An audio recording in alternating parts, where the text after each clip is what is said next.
Welcome back to our channel. We are the Lucky Boys, and we've been making some Glock videos for you. Recently, one of our subscribers had mentioned that he wanted to get into the world of red dots for his pistol. And he had also mentioned that he wanted to get a Holosun SCS. To that I say, I forgive you. We're going to be introducing you to one of the main red dots that we use out in the field and in range days. That red dot is the Holosun 507C. Now, it's been brought to my attention that someone didn't bring my special chair, so I will kindly kneel. I brought two pistols for you today. Both of them have Holosun red dots. Our subscriber mentioned he wanted a Holosun SCS. And while there's nothing necessarily wrong with that optic, I'm going to give you kind of a crash course into understanding red dots on pistols. So first, make sure that chambers are clear. Okay, this is a Holosun 507C, okay? There is nothing necessarily wrong with the SRS. In my personal opinion, I haven't used it too much, so I can't give you too much of an opinion other than I know what it is and I know what it's doing. The 507C, really quick, is a much smaller profile. I love the Holosun 5 series because it has a solar option on the top here, and I have had this for 3 years and I've never had to charge a battery.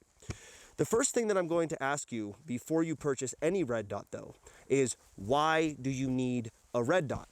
You really need to think about this when you are considering purchasing one, because just because you saw an Instagram post or you saw a movie or you saw another YouTuber has one, that doesn't mean shit, okay? If you're getting it because it looks cool, don't fucking get one. That is a really, really bad idea. One, they're expensive. Two, you won't know how to shoot it. And if you do get a red dot, it is an amazing tool, don't get me wrong, but it is not going to immediately improve your accuracy like magic. You still have to go to the range. You still have to train. In fact, with red dots, I would say you have to train more, because you need to know how that red dot works on your specific gun with your specific body type. This is the 509T from Holosun. The thing that I like about it is it definitely has a much larger window than the 507C.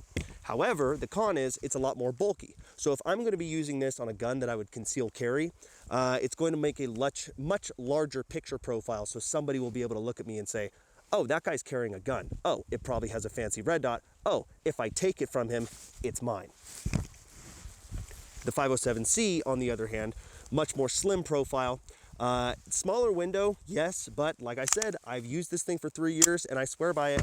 I have done blast tests, I have done mud tests, I have done drop tests, I have banged it pretty fucking hard on the table, and nothing is wrong with that glass. I mean, it is pretty much indestructible. Now, let's talk about other red dots. The SRO is a very, very common red dot. It's a little pricey.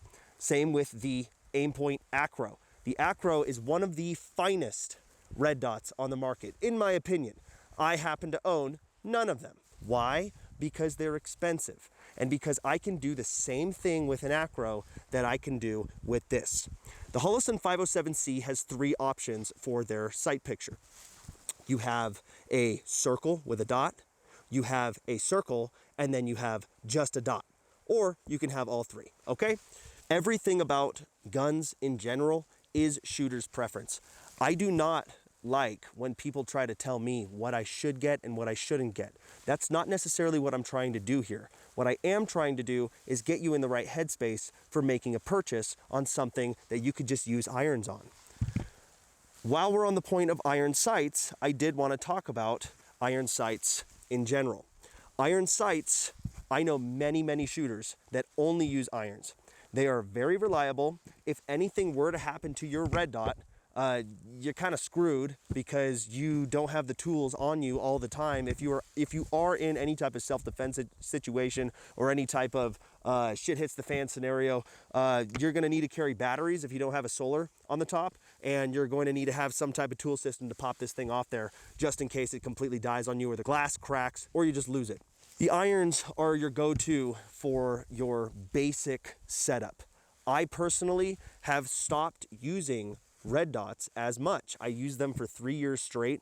They were great, and they really helped with my target acquisition, with my target snap, with my accuracy at longer distances. But if we're being realistic, if you're going to use a pistol in a real life situation, you're going to be under 15 yards. I mean, that's the most accurate that you're possibly going to be. Sometimes you're going to be within 5 feet. So are you going to use this within 5 feet? I don't think so. I think what you're going to do is you're going to think that you have it.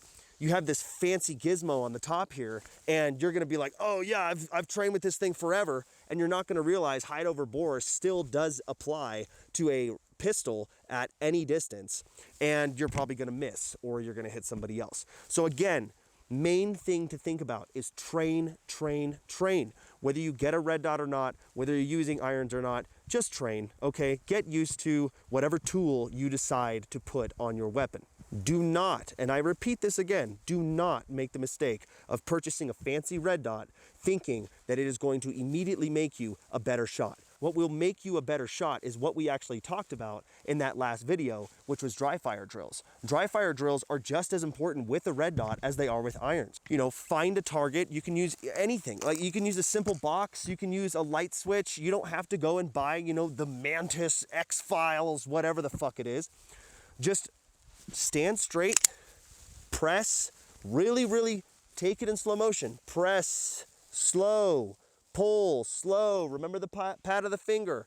Press, gentle, gentle, gentle. Count to 3. It should surprise you. Your red dot and your pistol should not move when you shoot that gun. Another trick, if you really want to get very steady, is to put a penny on the tip of your slide when you are doing your dry fire drills. If the penny moves or drops, that will tell you right away whether or not you are an accurate shooter. But a quick tip, if you're having difficulty with iron sights of actually seeing your target, is to take like a Sharpie, a red Sharpie, and just color in the 2 dots back here, color in the bars, color in whatever, and whatever you have on your pistol, and that will immediately trick the eye into not washing out the color of the target. Or it's going to do a similar thing as the red dot already does, which turns the target red. So let's say that you have finally made the decision to purchase a red dot. So you go online or you go into your local gun store and you see that they're on sale and there's a Browning micro red dot or a SIG, what's the tiny SIG? The SIG micro something, SIG Romeo X or Romeo Zero. So you see one of those and you don't know what you're doing with red dots, but that one is cheaper than the one, say like this or the 507C, and you're like, I'll do the best of both worlds. I'll get a red dot and I'll keep it cheap. That is not, do not do that. That is stupid. You're a stupid man or woman. Research your red dot. Look at the skills required for that red dot. I personally think micro red dots suck ass. But I also shoot with multiple individuals that use micro red dots. But that's because they started here and they know what they're doing. They know why they need the micro red dot. They know how to use the micro red dot. They train with the micro red dot. Always maintain training with your gun. And this just goes, even if you're not talking about red dots or irons or whatever. If you own a gun and you want to consider yourself a responsible gun owner, go train. Go train. Because so many people purchase a gun and they're actually a bigger danger to themselves and others the less they train with it. Training with a firearm is actually one of the most perishable skills on the planet. So all the fancy gadgets and gizmos that you can come up with are not going to help you or your loved ones if you have not fired that thing in more than 6 months. So let's say you purchase your red dot, okay? And you're looking down and you decide to fire off a few rounds. You know, you're just like, oh, this is insane. I love this. And then you do the fancy dancy thing of not putting Loctite on your red dot. And your red dot goes flying. That's another common mistake that people make when they purchase a red dot. Loctite all your attachments if you get them. Make sure you tighten them to factory specs. I don't even fucking do that. No, I've never had to tighten down a red dot to factory specs. I mean, if it sticks, it sticks. If it works, it works. I'm a lot more on the side of stop buying the one that's popular, buy the one that's tried and true. right? So the 507C, tried and true. I know at least 85 shooters that use the 507C, and they still swear by it. All the fancy gadgets and gizmos in the world are not gonna make you a better shot. And I already know there's gonna be the trolls in there. They're like, oh, what about the fucking the Butt Ripper 3000?